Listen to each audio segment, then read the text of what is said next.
title we'll be discussing on is From Obstacles to Opportunities, Navigating Learning Challenges with Dr. Senthil Kumar here. A quick intro about Sir.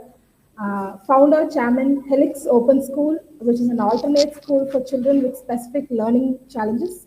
Manager, Director, EduVal Creators India Private Limited, with 27 years of experience in the field of alternative education, 25 years of experience in the field of organization, development, and behavioral training.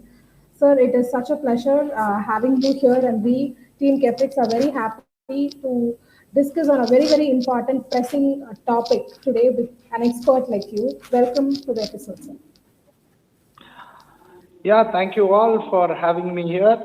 It's a good opportunity always um, to talk through this kind of a medium. After COVID, I think this has become a norm. Common culture. I'm so very glad that, yes, I'll be able to share few of my experience. Yeah. Yes, sir. Thank you so much. So, diving right into our segment, open schools are still a relatively new concept in many areas. So, how would you define an open school, and how is it different from the traditional idea of a school? See, if you just go to back to 1,000 years back or 2,000 years back, we never had the concept of school. Like, okay, so people were the community was able to teach the children, and each one had their own potential. Each one had their own skill set. So end of the day, the community living and community together has started growing, and they just found their interest and found their potential, and based on that, that's how your language development happened. And they were in those years. I feel most of them were multidisciplinary and interdisciplinary. Like that is how I have seen from various scriptures and uh, the books I have read. Like, oh, when I was going through school, I always had why it has to be so structured, like because being so structured for me, I would say it's all my perspective. Okay, I'm not saying that everything is right here. From my point of view, what I saw school was it was too structured, too regimental, and never gave an opportunity to some of my interests. So this is where open schooling comes in, like, or an alternative school comes in. Now, what does an alternative means? Like, you have a different ways of learning. It's not that you have to sit in a class for 45 minutes for 8 periods, and then only you will be able to learn. Okay, one period English, one period Tamil, and one period Max. I never think like this is how learning should happen, or maybe because of industrialization and other things that all happened. Like, but otherwise we were not like this. We were not like this. Even today, in some part of our country, people don't go to school at all, but still they find their way, and they're coming up in their life. So this is where the alternative school gives you an opportunity to really explore, travel around. Even if you don't have the money, like travel means it's not going to America, it's going to UK or everywhere. You just travel your village. You see what's happening there. You be a part of a community. Then you try to learn. Now, this is what I personally feel an alternative school gives an opportunity to children from the regular school system. Like, okay, yes, is there any structure here? Definitely there is a structure, but it's not regimental. It's not regimental. This is one big difference I see in alternative school. Yes, sir. Thank you. That was very good, very well explained. Actually, I think a lot of us still, struggle with understanding what an open school is, and that was a very good way of explaining. And we had a clear idea now of what open schools are. And what inspired you to start an open school? Like I think you said from your school days, you were, you wanted to do things beyond the basic structure of the timetable of your school, and that could be one of the starting point of this. But beyond that, what inspired you to start an open school? See, everything comes through your personal experience, what you go through in life. So till fourth standard, being in a so-called English medium, but still predominantly a vernacular speaking uh, thing from a rural area. And suddenly parents said, you ought to go to a convent. They pushed me into a convent. Now that's where the whole thing started. Like, oh, okay, was doing well, but more into sports, more into all the other activities. It's not that I was not interested in education. I was good in that also. But one point of time, people started judging like, okay, he's a sports guy. Okay, he's into NCC. I was into NCC. Like, then they started giving a judgment. Okay, this guy only suits for these all things. Okay, for him, physics will not come. Biology will not be easy for him. Since I didn't get time, or I was more inclined to all those things, I was not doing well in those areas. Like, suddenly they decided, like, okay, this guy has to be in third group. That was a shock for me. Like, why I was good in physics, I was good in biology. It's not that third group is something I'm telling you. Don't take me wrongly, but it was pushed. It was not my choice. It was pushed, and I was labeled. Like, I was labeled on certain parameters.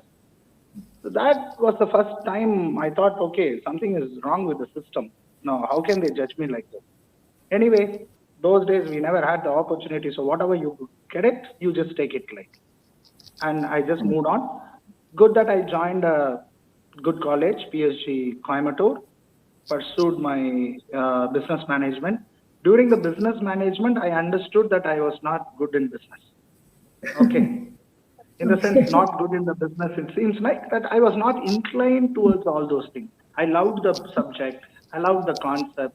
But anyway, something was not pushing me through that. Luckily, organization behavior, consumer psychology, all those psychological aspects and HR paper were so close to my heart. Then I went back to my younger days and I saw like I had a natural ability, social skills. I was good in interpersonal. Those things were never encouraged or was given an importance. Then I thought, okay, something is missing here. Really, something is missing. That's how I just went to Delhi, explored a lot of things. Thanks to my parents, they allowed me to pursue whatever I loved. Thanks to both my parents, they believed, okay, this guy has something which we are not able to understand. At least allow him. So let him go and explore. So I was exploring. I was part of few of the UN assignments as a volunteer. Uh, that really gave me lot of like openness. Like I was looking at the world from a different point. In that, during a seminar, this open school concept was discussed in 97, in 96, 97, in Delhi. In one of the seminar, they were talking about the open school. Wow, that really fascinated me. Like, my God, the schemes are there. One of such systems is prevailing. But when I went back and asked people, they said, no, no, no, no, no. Those things are not relevant. You can't do it. It's not accredited. All those stuffs came in. Like, that's where I started jumping in, and I was looking for whether such alternative schools are available in India. Then I was traveling around. I was looking for few schools. I was part of it. Then I thought, okay, we can do it. All that you have to abide by the rule, law of the rule. That's it. That need to be taken care. And this was run by a central government. It was a scheme as a thing they started. And slowly I decided, yes, this is one thing I was looking for. And let me try it. So that's how I just came down to my city, Salem, Tamil Nadu. I said, give it a shot. And I tried, and it's 25th year now, Silver Jubilee. So That's great. Great. So, what a great journey. You know, that's like you said, everybody's experience is how we end up where we are. And you have had a wonderful journey, and we wish you success for all your future endeavors as well. thank you. So, moving on to our next very interesting segment. So, we call this pro tips and hacks. Right. So, the first question would be what are the most common learning challenges children face today? and how do they manifest in different settings? See, we are in 21st century. Most of them are learned people, but it's unfortunate after learning and getting all the degree academically, we still fail to understand the challenges that children go through. Uh, when we talk about challenges today, we don't want to talk as disability. Okay, that's why we are literally changing the word itself, so that once you change the word, your outlook changes, your mind changes, you what you see is your perception changes. Like so, when we talk as per the PW Act, with Person with a Disability Act, because the Act says that, so I am mentioning that PWD. There are 21 different disabilities are there, but in that, when we see, it looks like a minor challenges for the children when they don't learn. There are a significant 5 to 6 challenges are there, which is not visible, which you cannot identify by just looking at the child, as like other challenges. Only the challenges will be on the academics. When it comes to reading, when it comes to writing, when it comes to spelling, when it comes to mathematics. So these are some of the vital areas. We call it as basic skills. Okay, these are all very basic skills which are required for any individual to be part of the civil society. And wherein this one particular area, we call it as academic area, or academic milestones, we will call it as. All these areas will, the child will face a lot of challenges. Like for this, there are various reasons are there. Now it starts from your birth, or even from the inception also. Nowadays, we are looking at whether the mother had very good, healthy pregnancy time, because today you know that uh, things are not that conducive for the people to live economically. There is a lot of pressure.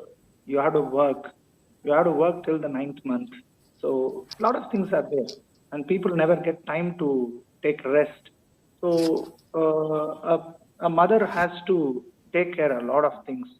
So it starts from your pregnancy, then to the birth, then to the milestones we talk about. In all these things, a child should have a great kind of an experience. Otherwise, sure, a child can have. I'm saying can. Why I'm insisting on that particular word? It's not that 100% all the children will go through the challenge. Few of the children will have challenge from the birth and the milestone challenges. Now, this is where we have to be very careful. Emotionally, you have to be fit. Mentally, you have to be fit while conceiving. So first of all, we should know why we are conceiving. That's important. Like today, those things are awareness are lacking. We are all educated, but still lacking. Like so this is some of the reasons why children have challenges in reading, writing, spelling, and attention, and various other aspects. Like Thank you so much for that. And next question, which I'm sure many of our viewers are expecting us to ask: what are some early signs parents and educators should look for to identify the learning difficulties in children? see, everyone should understand this. Developmental milestones are very important. If you're not aware, you can still Google it, but go to the Indian parameter. Don't just look at only the Western parameter. So go to a doctor. Your gynecologist would be the best person to give you the specifications or a chart. The chart is available from 0 to 5 years. Sometimes you have a chart to 0 to 12 years. Those milestone areas will take care of 5 things. One is self care. Second one, fine motor and gross motor. Third one is the language. Fourth one is the language area, and the fifth one is social skills. These are the 5 parameters that you have to look at right from the birth till the 6 years. That till the 6 years is very, very important because we all know that the neurons and the things are getting connected, wired, it's been wired. So at the age of, till the age of 6, a lot of things are happening. Like, so when such things are then the child has to go through a proper developmental aspect. Suppose, unfortunately, a child does not have a birth cry. It's not that all the children will have a challenge in reading, but it's one of the indicator. It's one of the indicator. Now, few children will have febrile fits. Okay, immediately they might have some fits. Okay, that is not a worrying sign. But the recurrence of fits or the epilepsy, if that happens very frequently, that's again an indicator. Suppose mother works in a very unhealthy environment, okay, the most smoky environment, or she works in a chemical factory, such a thing during the consumption, so it can also have an impact on the child's development. And third to 6 month, I'm sure, what are the things that need to be happen? It should happen. The child should turn around, then crawl, and of course sit, then walk. All these things are called the milestone aspects, in which whatever I said, self-care, uh, fine motor, gross motor, language part, and the social skills. In all these things, a child should go through in a manner for which the indicators are there. If those indicators are missing, yes, please take it as an early sign. It's an early sign. It doesn't mean that every child will have a problem in the learning aspect. But these are all early indicators or early signs. Now, this is what we normally recommend. So, every parent or a teacher, please kindly meet your gynecologist, take Indian developmental chart, or it is available in the net. You just take it, but you be very careful. If suppose a child does not turn around in the third month, you can wait till 6 months. Okay, I've seen few parents who do this mistake also. And, in the third month, it does not happen. They think something is wrong with the child, and they start putting the child up and down every day for 10 minutes, 15 minutes. No, even the educated parents, they are doing that. So you need to get aware of such things. What is development? Why that milestone developments are important? And things are not happening. Don't get panic. Don't get worry. Just take that as a initial indicator. Discuss with the doctor. Discuss with the therapist. Immediately you can seek the help, and just you can move on. So these are some of the early indicators. If suppose brain injury, for some reason, is there a brain injury is there? Yeah, because of that also, a learning challenges can happen. So these are some of the early indicators. Yeah. Yes, sir. Thank you so much. And I think the very important takeaway would be for parents as well as the early years educators to know the milestones, right? Only then, once we are, aware of that, only then we will be able to look at the child and understand their development as well. So that is, I think, the very key takeaway of this discussion was. Thank you for that, sir. Moving on to the next question. Are there specific strategies that parents and teachers can use to support their children with learning challenges at home or in a classroom? Yeah, see, when it is a learning challenges, it comes as an umbrella. It's an umbrella term, okay? Wherein you need to be very clear which challenge you are addressing. Are you addressing learning challenges? Mean it can happen due to sensory challenges also. Okay. Yes. So you need to first differentiate for which an assessment is important. Assessment, please go to a clinical psychologist. My recommendation. That's my sincere recommendation. Go to a clinical psychologist, and you can't just do an assessment in 1 hour or 2 hours. Sometimes that also happens. You need to take time. See, some of the very good clinical psychologists take at least 2, 3, 4 sittings.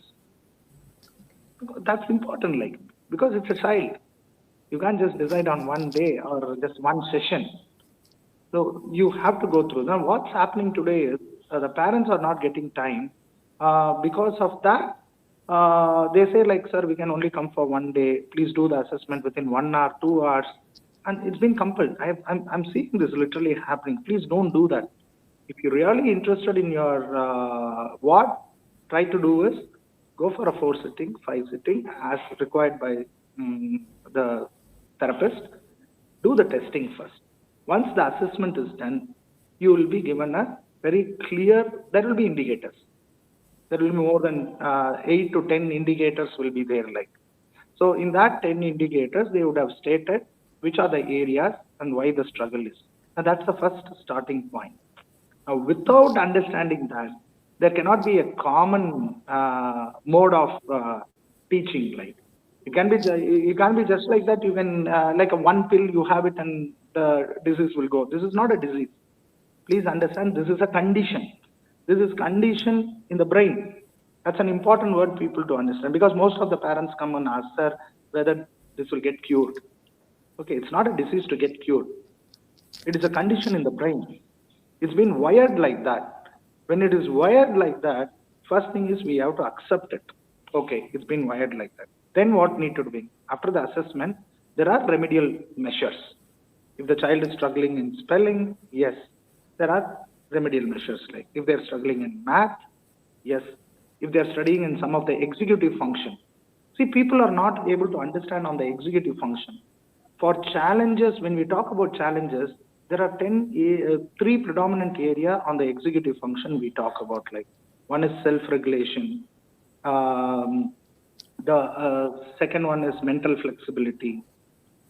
Third one is inhibitory control. These 3 things are very, very important.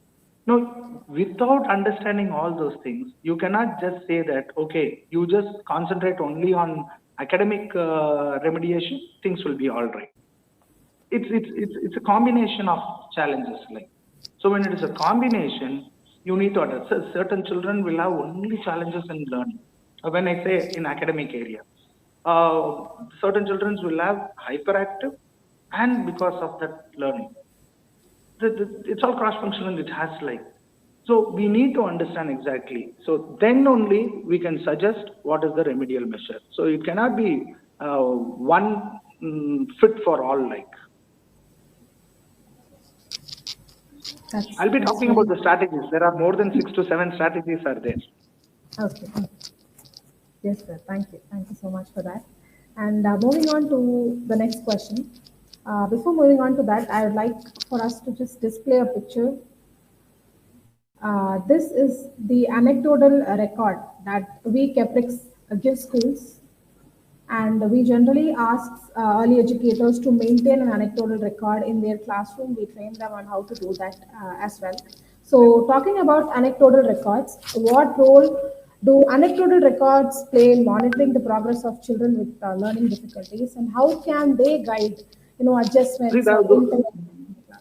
those are the indicators, no? As I said, those are the indicators.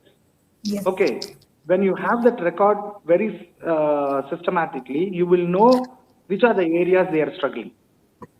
So based on that, you have to select the strategies.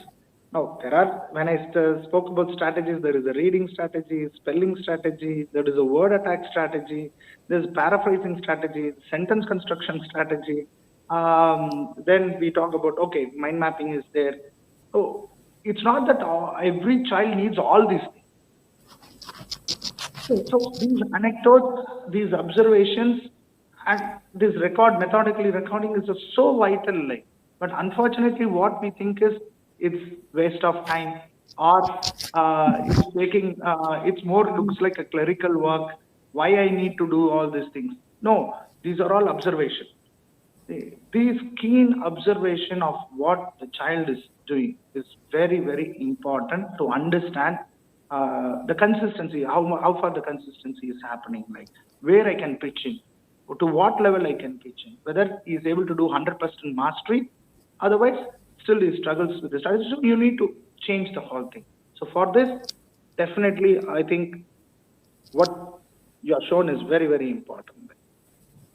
Yes, sir. Thank you. Thank you so much, because this is very, very important, and we keep insisting early educators that the importance of anecdotal records go beyond. They put so much effort in their progress report even, but when it comes to the anecdotal record, they just see it secondary. But then there, we always insist on the importance of the anecdotal record over the progress report that they maintain. No, maybe for one, I can just my observation. Sometimes to do the anecdotal recording, the classroom strength is also important. Like how much a teacher can really look into it. Like if I have, see, in my school, I have only eight children in a class. Okay, it's 8:1, wherein I can observe everything. I can really observe everything. I can detailedly write about the entire aspect of the child. But in a very regular school, you have around 30, 40, and teachers are given more than 8 periods. It's very unfortunate. You need to give only 26 periods. If I'm right, it is only 26 or 24 you have to give them. But today I see 36 periods have been taken by the teachers. Then literally they don't have time. So we have to see that part also. Yes, yes, yes. Practicality. Yeah. So, moving on to the next question. Are assistive technologies like the audiobooks or speech to text tools effective for children with learning disabilities? Or do you suggest any assistive other technologies that actually comes to their aid? I don't know how far the other schools are doing it, but we are a Microsoft certified school. We are a Microsoft certified school. Almost for the last 18 years, we have been supported by Microsoft tools. Like so, all our teachers are Microsoft certified. You have to go through that. It's very important. See, without assistive technology, children with challenges cannot move on. And today, you have the technology. When you have the technology, why not give them that opportunity? Like, for example, there is in Microsoft there is OneNote for dyslexic. Suppose take a child, children with dyslexic. His problem is what? Spelling. Because of the spelling, he is unable to read. Because he was unable to read, he cannot write. He cannot paraphrase. All those things, challenges are there. When I'm talking about severe dyslexic. Okay. Okay. When a child is not able to read, definitely the interest level will go down drastically and he will never have an inclination to take a book and read. And if he's in sixth standard and seventh standard, still if he need to be guided by a teacher or a parent, it's not possible because that independent reading has to happen. That interest need to happen. Wherein this OneNote, in OneNote there is something called immersive reader. Many people know, yes, OneNote is available. But many of us are not able to understand there is a tool in immersive, it's called immersive reader. Now, what you have to do is for a dyslexic child, put all your notes, put all, even the entire book, you can just scan it and put it as a file. And whenever the child needs to read, you can just open it, and there is a lot of options are there. The tool can read for him. Okay, if he's not able to understand English, it has to be translated into Tamil. Yes, the option of Tamil is also there. Like that, 67 language options are given there. Fine. If that tool reads in such a fast pace, then you have a control there, wherein you can give a command that please read word by word. Then it will read word by word. Suppose a child has a difficulty in syllable, doing a syllable division. Yes, there is an option. If you say that split the word, it will do the syllable division. And after that, it will also read for you. So all these provisions are available. I'm just talking about one tool. There are hundreds of tools are there where people can need to explore on this. See, you won't believe like in our school last year we tried 10 AI tools. 10 AI tools. Amazing results we are seeing. We are seeing amazing results with the children being independent, gaining confidence. Uh, that really helps them in the self-esteem. Okay, end of the day, self-esteem is very important. So, assistive technology is must for these children. Yes, sir. That is very nice. And the example you gave is also a very good one. I'm sure whoever is listening would definitely go back and try that immersive reading feature in OneNote. So, moving on to our next segment, which is a which is our personal favorite. We call it Mythbusters. So there are lots of myths that go around amongst parents and educators, and we would like for you to bust a few of those myths today and help us get a clarity.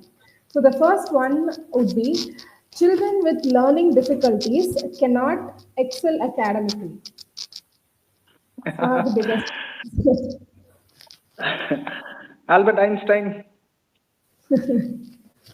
Thomas Alva Edison, Tom Cruise, Tom Cruise, Stephen Spielberg. I can just give you hundreds and hundreds of names from the Western world. Why it's predominantly more of a Western world? Western world does not look this as a stigma. Yes. They accept it. And they also provide opportunities on the various aspects. It's not that academic challenges children cannot pursue or do well in the. For example, coming December 3rd in Mumbai, there is an award function called Adapt. Adapt, Okay. the national level, they do a awards function for disability. This Okay. year, for specific learning disability, Master Charan from our school is being selected as the winner. He is a dyslexic. Okay, we are going to Yes. get the award on December 3rd. Now, what is his challenge? A pure dyslexic. Even today, he has a challenge. He is now 23 years old. When he joined our school, he was in 6th standard. We gave them a lot of alternative way. Multiple intelligence is something that everybody has to understand. Definitely. Through multiple intelligence, understanding is multiple intelligence. Based on his intelligence, you have to create a academic curriculum for him. Such a wonderful guy in fine arts, kinesthetic intelligence, also spatial intelligence, interpersonal intelligence. These things were very strong for this guy like Charan. So we started working on this, passed his 10th standard. Okay, Max was a struggle. He left Max. He took painting as a program. And by then, the parents were convinced because he was excellent artist. I was able to design a lot of things. Then in 12th standard also he pursued that. After that he went to a college in Chennai, Kevin College, BFA, Bachelor of Fine Arts. And after that, today he works in Phantom FX company, India's biggest VFX company. That's number one company, Phantom VFX company. So where this has stopped him? Yes, he went through struggle. He still has a spelling mistake. Okay, he still can read slowly. But that has not stopped him from academically doing well. Like even you can do PhD. Yes. That doesn't stop. Many of the dyslexic have done PhD. Many of the dyscalculic have done PhD. So it's a myth. It's a myth. Like you need to understand. You have potential. Every child has potential, and you have to maximize that potential. Yes, sir, definitely. And I think that is a very good example that you have given today to break this such a huge myth that we have broken today. Thank you so much for that. And the next one would be IQ testing is the only reliable way to diagnose learning challenges. Okay, it's always a controversial topic. IQ test is mandatory only to get your accommodations. Okay, to get the accommodation, if you want to get some relaxation, all those things, yes, that's one of the parameters. Please understand, it is only one of the parameters. We never go only by IQ test. After the IQ test done by the clinical psychologist, after getting all the report, we assess the child for next 3 months into different settings. Please understand. Because IQ test does not look at your social aspect of it. Okay, if you're going to give the social maturity scale, again you have a tool. For everything, there is a tool in psychology. Okay, so social maturity scale, if you just apply that, if you ask that, you cannot really say that within that 45 minutes or 1 hour, this guy is socially not good. No, you have to put them into a natural atmosphere. give them opportunity on to the various multiple intelligence zone, then then you come to a conclusion whether this child's IQ and what are the areas. See, predominantly when a child is having a challenge in learning, his IQ might fall at 85, 85 or 83. It's not that every time 90. For dyslexic, it will be most of the time 90. But sometimes you can see 85 like. But 85 according to the IQ, it says like it's a slow learner. You got it? So Yeah. that is where IQ alone cannot be a parameter. Yes. Yes, sir, definitely. I think that is a very eye-opening one for many of them because immediately when we say learning challenges, the first thing that pops up is an IQ test. So I think you've cleared up a very big confusion amongst a lot of parents today. So moving on to the next one, medication can fix all learning difficulties. That's what I said. This is not a disease. Please understand. This is not a disease. It is a wiring issue. It's been wired differently. It's a condition in the brain. When it is in condition in the brain, yeah, for certain things, yeah, medication. If it is severe hyperactive, okay, the child is very severe hyperactive attention. Yes, then a smaller dosage of medication will help you. Not for dyslexic, not for uh, dyscalculic, dysgraphic, dysemia, dyspraxia. When we talk about all these things, you don't need any medication. It is only a supportive therapy is important. Either an occupational therapy is important, or put these children into the natural environment. The natural environment will be taking care with the guidance like. So it's not that medicine is the cure for all these things. For certain things, you don't need medicine.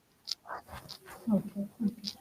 Great, sir. So the last one of this segment, it's a very common one, and many people have this idea that children with learning difficulties should avoid mainstream education.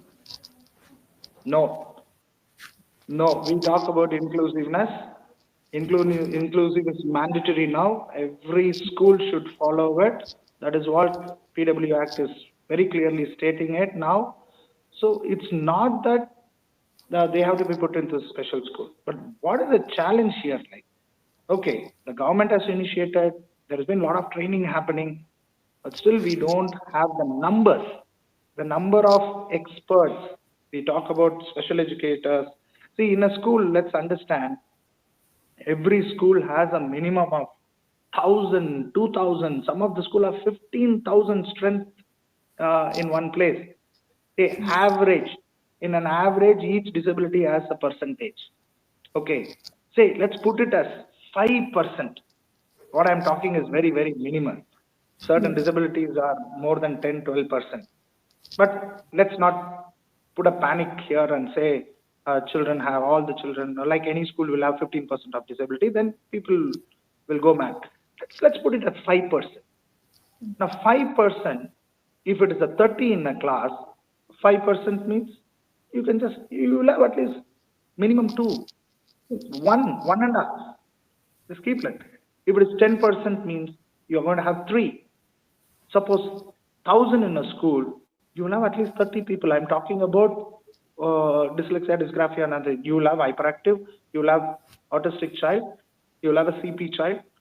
Now, when you take all these things, I'm sure in every school with the kind of a strength that today we have, if you say for approximately 1,000, minimum we will have 30 to 50 children. Now, you want to send all these 50 children to special school? No, you're denying their rights. Literally, you're denying a social skills things. They are also part of the society. Now, what schools need to be doing is appoint them. See, you are appointing 5 English teachers, 10 math teachers, 10 physics teachers. Like that, please appoint 4 or 5 special educators, at least one psychologist. Make it a mandatory. The government has said it's a mandatory, but unfortunately, still I find no none of many schools don't have psychologists. Okay, you will not get clinical psychologists. At least you will have a counseling psychology, applied psychology. People will know about all this disability. every school should have one occupational therapist, which is very, very important. Okay, if you don't have an occupational therapy, at least train your sports master. You send them to a training to an occupational therapy, what need to be done? So your sports master can be used in a proper, effective manner because you have space, you have all the materials. So it's not that you have to send to a special school. It's all the will. It's all the question of the will that is lacking. Yes, sir. Exactly, sir. I think that was a very, very important message that you've shared with us today. And many school leaders actually wanted us to ask this one question to you about, what resources or support systems should school management provide to ensure that their staff and teachers are well equipped to address the various learning difficulties. So you have already The answered first thing, that question. Yes, go ahead. there is a suggestion from my side. Yes, First, make sure all your primary teachers are trained in this.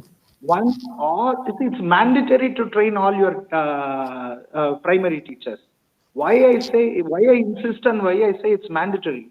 Unless otherwise, if you are not identifying them young, catch them young. That's always we tell them. Catch them young. You have a time to work with the child.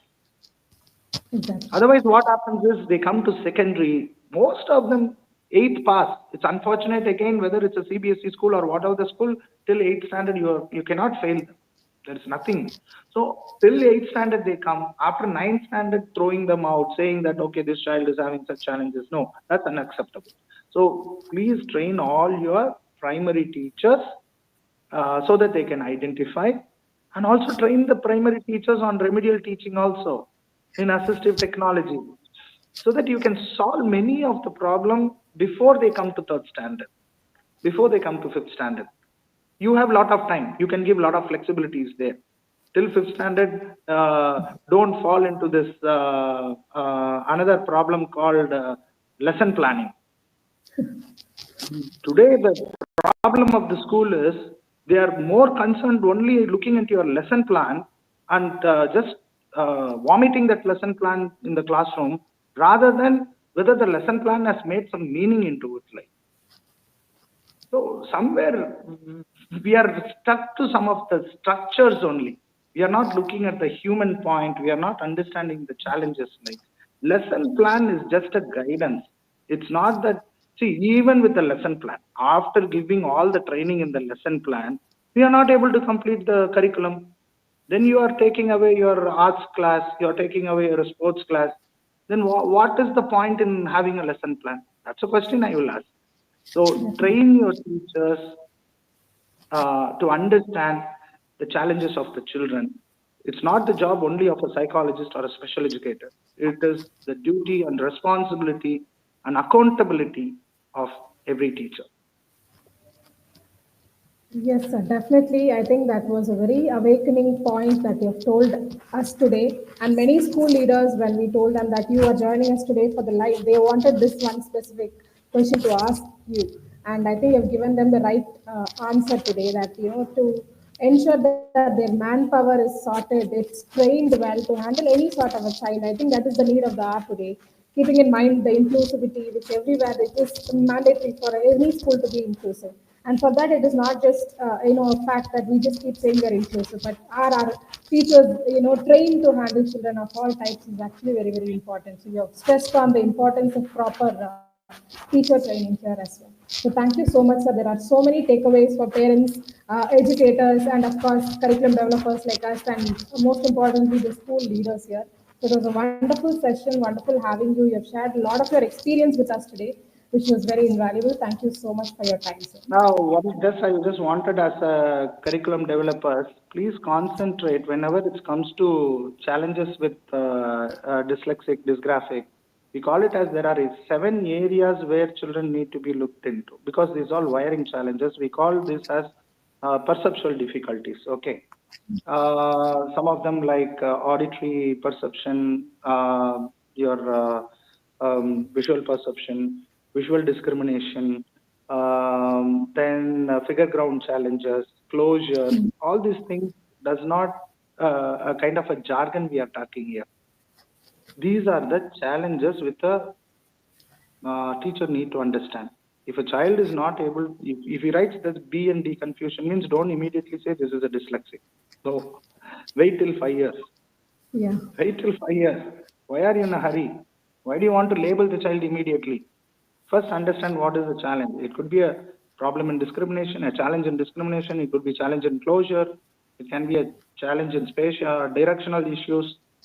So get to know about what exactly happening, and then put them into remediation and create a lesson plan accordingly. So first, we need to understand all these things, all these concepts. Yeah.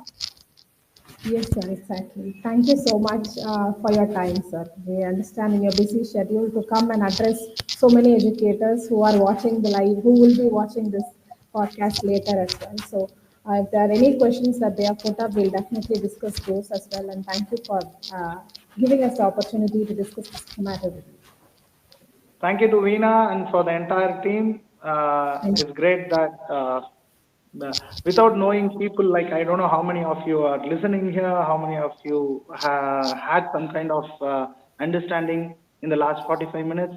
Please give the feedback to the organizers so that that will reach me, so that if I can also introspect what I need to change and or what I need to really talk when I get the next opportunity. So thank you so much. thank you so much, sir.